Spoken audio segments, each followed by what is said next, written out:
You're listening to Radio August. Dark Nights with Poe and Munro.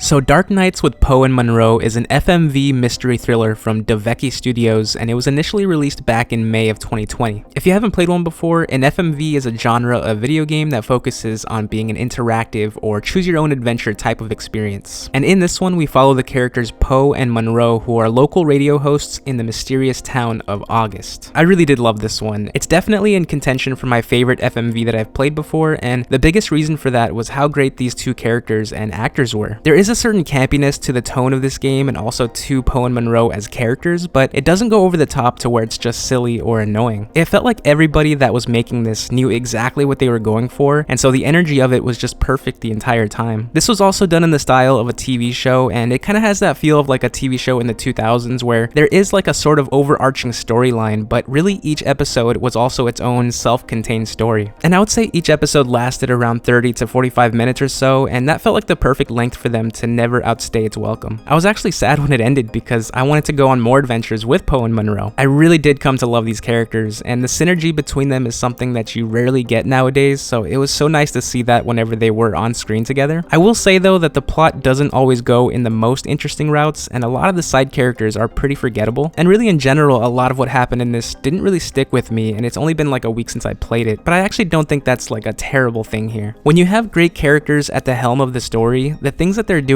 doesn't always matter too much. Obviously, you would prefer that you would have both good characters and a good story, and there were times in this game where it was really interesting, but I just don't think that the story as a whole was very remarkable. I did love the darker tones that the game gave off though, like even though it was never particularly scary because it is hard to take any of it too seriously, it did still have that supernatural flavor to everything going on, so I'll never say no to a good supernatural twist in any story. Another thing that might disappoint some is the overall production level of this game. It felt very homemade, like shot on an iPhone type of thing, and that might not be the case, you know, I'm no cinematographer or anything, so I'm just guessing here, but it did have a very low budget feel to all of the sets and just the overall production quality. But as much as that might be a downside for some, I think just as many people might enjoy that aspect to it. There is a certain charm and appeal to the homemade look of something like this, and it grew on me super fast, like it sort of just blended into the background after a while, so I wasn't really thinking about it by the end. And as for the interactive parts of the game, that really shined here as well. There have been a few FMVs that I've played recently that never had anything more than just a couple dialogue options throughout the entire game, and that's become so played out by now, so to get options in here that actually gave you the feeling like you had control on not only what was being said, but on the characters' actions, that was so refreshing. And not only that, but the fact that your choices also matter so much to the story. They have multiple different endings to each episode in this, and according to the developers, hundreds of different branches throughout the whole thing, so that's really awesome. I wanted to immediately play it again once it ended, so knowing that, it's almost a guarantee that I will play it again now. And one interesting detail for anybody that's played another FMV called The Shape-Shifting Detective is that this is actually a spin-off from that game, and it's set just before the events of that. I've actually had that one on my list for a while now, but I never got around to it, so I'll definitely be jumping into that one soon. But yeah, you know, I'm not sure if there's anything more I can say about it. If you are a fan of FMVs, I would say that this one is a must-play. It's not perfect, but there have been some serious duds in this genre lately that have honestly made it a little discouraging to like want to play more of them, and this is one that has revamped my excitement in what they can do, and it's easily one of the most fun like experiences I've had playing anything this year. So thank you all so much for watching this. I hope you enjoyed it. I'm always on the lookout for more FMV games to play, and I actually got a couple recommendations from a commenter recently, so I'll most likely check those out next. But if you have any that you've played and you really enjoy them, I'd love to hear about them because this is still a genre that I find fascinating and I want to play as many of them as I can. But yeah, again, thank you all so much. I hope you're doing well out there. I hope you're having a great day, and I hope to catch you all in the next video. So until then, everybody,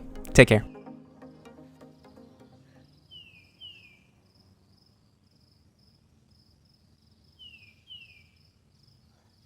Poe?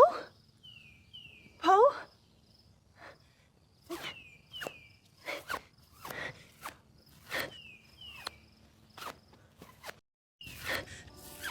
Poe! Is that you?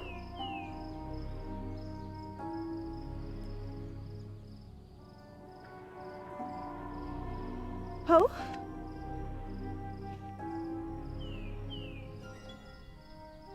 Poe, thank God. Where are we? What's happening? Is it a dream?